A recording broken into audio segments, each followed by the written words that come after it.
சிவந்தி ஆதித்தனாரின் நினைவு தினத்தையொட்டி அவரது உருவப்படத்திற்கு மரியாதை செலுத்திய பின் பாஜக மூத்த தலைவர் தமிழிசை சவுந்தரராஜன் செய்தியாளர்களை சந்தித்து வருகிறார். காட்சிகளை பார்க்கலாம். என் மீதும் எங்கள் மீதும் தனிப்பட்ட அக்கறை கொண்டவர் என்ற வகையில் அவருக்கு நான் எனது மரியாதையை செலுத்தி வருகிறேன்.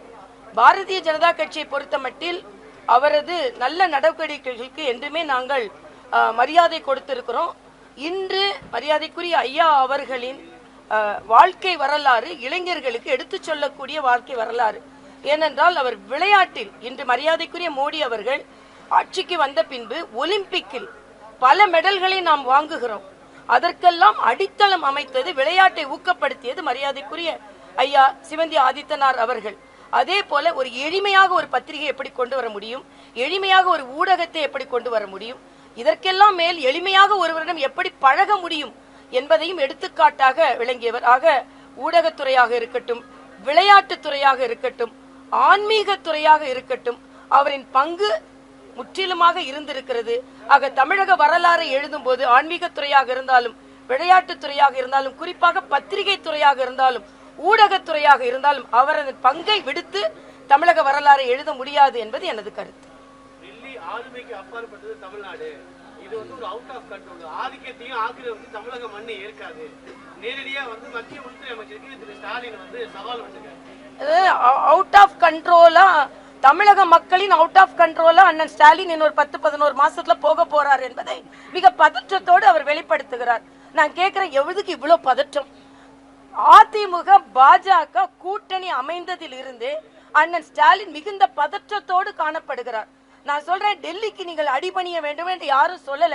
டெல்லிக்கு அடிபணியவில்லை என்றால் இலங்கையில் நம் தமிழர்கள் சுட்டுக் கொல்லப்பட்ட போது அடிபணிந்துதானே நீங்கள் அதை தடுக்காமல் இருந்தீர்கள். இன்று மாநில சுயாட்சியை பற்றி பேசுகிறீர்கள். 16 ஆண்டுகள் 5 அமைச்சர்களோடு ஆட்சியில் இருந்தீர்கள்.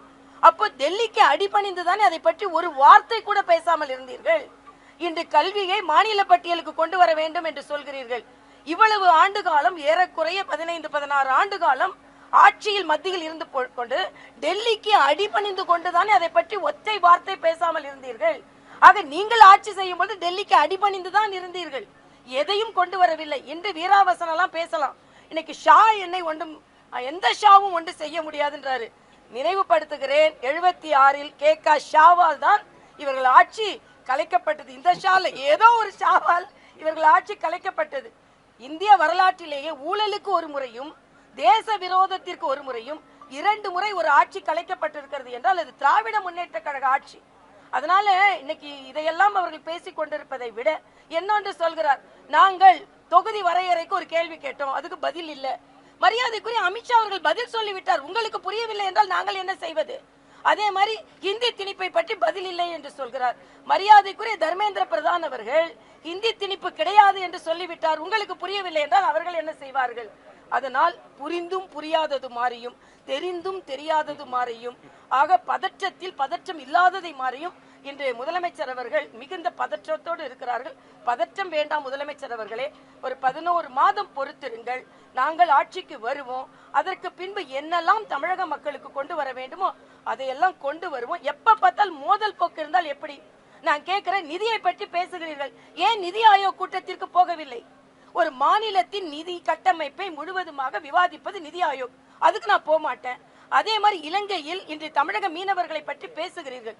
தமிழக மீனவர்கள் பிரச்சனையும் இந்த இலங்கை மண் இந்தியாவிற்கு எதிராக பயன்படாது என்று இலங்கை அதிபரிடம் இருந்து உறுதிப்பாட்டை வாங்கிவிட்டு வந்த மரியாதைக்குரிய பிரதமரை ஏன் வரவேற்கவில்லை? எனக்கு எல்லாவற்றையும் அண்ணன் ஸ்டாலினோட நடவடிக்கை பார்த்தால் நேரடியாக கேசிஆர் நடவடிக்கை பார்த்தது போலவே இருக்கிறது. நினைவலைகள் அப்படியே சுற்றி சுற்றி வருகிறது. இப்படித்தான் மத்திய அரசை குறை கொண்டே இருந்தார். இன்னைக்கு விஸ்வகர்மா திட்டம் என்றே ஒன்றை ஆரம்பிக்கிறார். நான் கேட்கிறேன், 5 முறை தமிழகத்தை ஆண்ட பின்பு கைவினை கலைஞர்களை பற்றி சிந்தனையே உங்களுக்கு வரல. மரியாதைக்குரிய மோடி அவர்கள் ஒரு திட்டத்தை கொண்டு வந்தவுடன் அவசரமாக கைவினை கலைஞர்களுக்காக ஒரு திட்டத்தை கொண்டு வருகிறீர்கள்.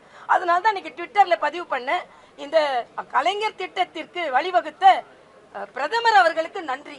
ஏனென்றால் பிரதமர் அவர்கள் தான் முதலமைச்சர் அவர்களை கைவினை கலைஞர்களை பற்றி சிந்திக்கவாவது தூண்டி இருக்கிறார். அதனால முதலமைச்சர் பதற்றம் வேண்டாம், அமைதியாக இருங்கள், கவலைப்பட வேண்டாம். உங்கள் கூட்டணிக்குள்ள குழப்பங்களை முதலில் பாருங்கள். பொருந்தாத சந்தர்ப்பவாத கூட்டணியா? நான் சொல்கிறேன், இந்த சந்தர்ப்பத்திற்கு ஏற்ற கூட்டணி, திமுகவை வீட்டிற்கு அனுப்ப வேண்டும் என்ற சந்தர்ப்பத்திற்கு ஏற்ற கூட்டணி. அண்ணன் திருமாவளவன் கொடி கட்ட முடியலன்னு சொல்றாரு. சாம்சங் தொழிலாளர்களை பற்றி தொழிலாளர்கள் பாதுகாப்பல்ல நிலைந்து கம்யூனிஸ்ட் சொல்கிறார்கள். ஒரு போஸ்டர் ஒட்ட முடியலன்னு காங்கிரஸ் தொண்டர்கள் அழுகிறார்கள். ஒரு துணை முதலமைச்சர் ஒரு போஸ்டர் ஒட்டினதுக்கு உடனே அடக்குமுறையில் கிளிக்க சொல்றீங்க. ஆக உங்கள் கூட்டணியில் தான் இன்று குழப்பமே தவிர நாங்கள் இன்று ஏற்படுத்தி இருக்கின்ற கூட்டணி பலமான கூட்டணி. இன்னும் பல பேர் அதில் சேருவார்கள். அதனால் பலமான கூட்டணியை கொண்டு நாங்கள் 2026 சந்திக்க போகிறோம். அதனால் பதற்றம் வேண்டாம், அமைதியாக இருங்கள் என்று கேட்டுக்கொள்கிறேன். இல்ல, நான் எங்களோட கூட்டணியில் பல பேர் சேர்வதற்கு மரியாதைக்குரிய அமித்ஷா அவர்கள் எல்லா முயற்சியும் மேற்கொள்வார்கள்.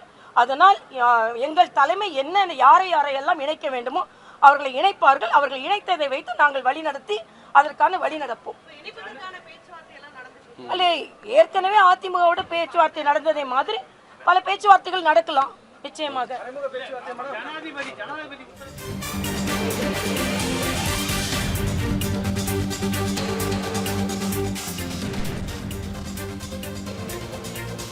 தமிழிசை சவுந்தரராஜன் அவர்கள் செய்தியாளர்களை சந்தித்தார்.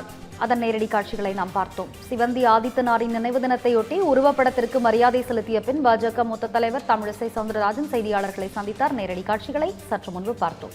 உச்சபட்ச சுப்ரீம் கோர்ட்டின் தீர்ப்பு அது. இப்ப நீங்க தான் தீர்ப்பை முதலில் மீறி இருக்கிறீர்கள் என்று நான் சொல்றேன். ஆக உங்களுக்கு சாதகமாக தீர்ப்பு வந்தால் அது எல்லாமே நல்லது. ஆனா நீட்டை பத்தி நான் கேள்வி கேட்கிறேன்.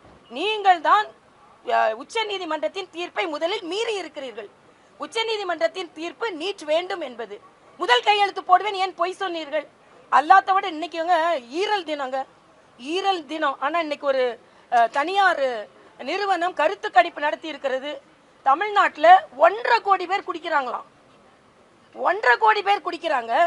குடிப்பதற்காக மட்டும் ஒரு குடும்பத்துல ஒரு பெண்ணிடம் இருந்து அவங்க கணவர் 6000 ரூபாய் பறிச்சுட்டு போயிடுறாராம்.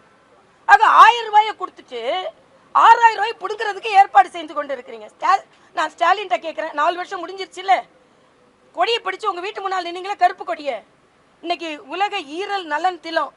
இன்னைக்கு என்ன கருத்து கணிப்பு சொல்றேன்னா, தமிழ்நாட்டில் ஈரல் கெட்டு டாஸ்மாக்கினால் அனுமதிக்கப்படுபவர்கள் அதிகமாக இருக்கிறார்கள். என்ன பதில் சொல்றீங்க? ஆக எப்ப பார்த்தாலும் மணிப்பூரை பாரு, உத்தரப்பிரதேசத்தை பாரு, மகாராஷ்டிராவை பாரு, முதல்ல தமிழ்நாட்டை பாருங்க, அதுக்கப்புறம் பார்க்கலாம். நன்றி.